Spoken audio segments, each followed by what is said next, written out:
The collapse of that Bay Bridge I-bar last autumn shook up not just the bridge, but a lot of drivers who lost faith in the integrity of the bridge.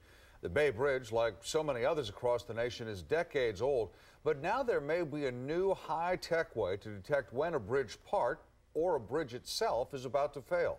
KTVU's David Stevenson explains in tonight's special report. In the earthquake-prone Bay Area, the daily drive across a bridge can be a leap of faith. And it's not only earthquakes that worry some drivers. Some saw their faith shaken when 5,000 pounds of steel rained down on the top deck of the Bay Bridge in high winds last October. All of a sudden, the cable fell in front of me, and I had no idea what it was. An I-bar repair had failed. Andrea Nelson was uninjured, but the debris critically damaged her car and two other vehicles. It was very scary, and I thought I was going to go into the bay because I drove over it and my car swerved.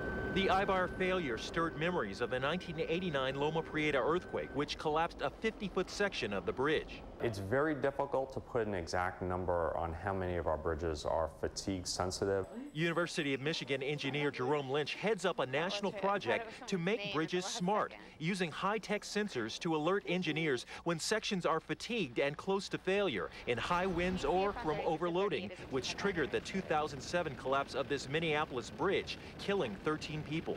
We might underestimate the amount of fatigue structural elements might see within a bridge structure. The project is funded in part by a $9 million federal grant. It includes applications such as this so-called sensing skin. For example, we can actually place this on the interior of a structure, say in a bridge deck, and measure the amount of corrosion that's occurring on the interior of the bridge deck just by wirelessly reading this from afar. The immediate goal is to deploy cheap wireless sensors on every major U.S. bridge. Sensors that can make complex measurements without hundreds of yards of cable. Some are even powered by vibration. It's a fairly low-cost prototype costing about $100 per sensing node. You can see it has an antenna for its wireless communication capabilities. Those collaborating on the new technology say it'll be at least 5 years before the first generation of sensors are ready for the commercial market. In the meantime, some of the technology is being tested out on this Bay Area bridge.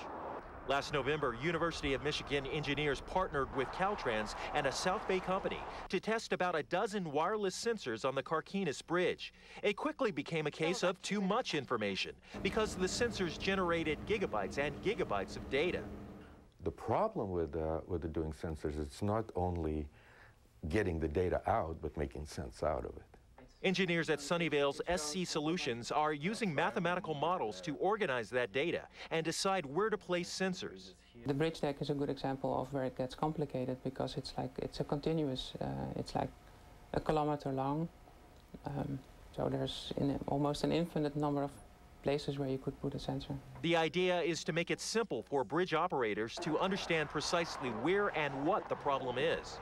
If the maintenance department has a screen that says green light, or yellow light, or red light, that's all they really want to know. And if there's a yellow light, hey, go look over there. Caltrans says there are already more than 100 motion sensors on the Bay Bridge and dozens more on the Carquinez that measure movement created by an earthquake. Officials say the next generation of sensors, those fatigue measuring sensors, may offer a better understanding of bridge stress before and during an incident. When you have good hard data on what any bridge is going through during an earthquake or even during high winds, that knowledge is golden. Engineers developing the new sensors say they'll be invisible to motorists. As far as traveling public, they could be a lot more confident crossing these bridges, that things are being monitored as they move along, as they drive on it. Andrea Nelson says she welcomes the new technology. Last October's incident has made her cautious about trusting this span again. It's very recent, so I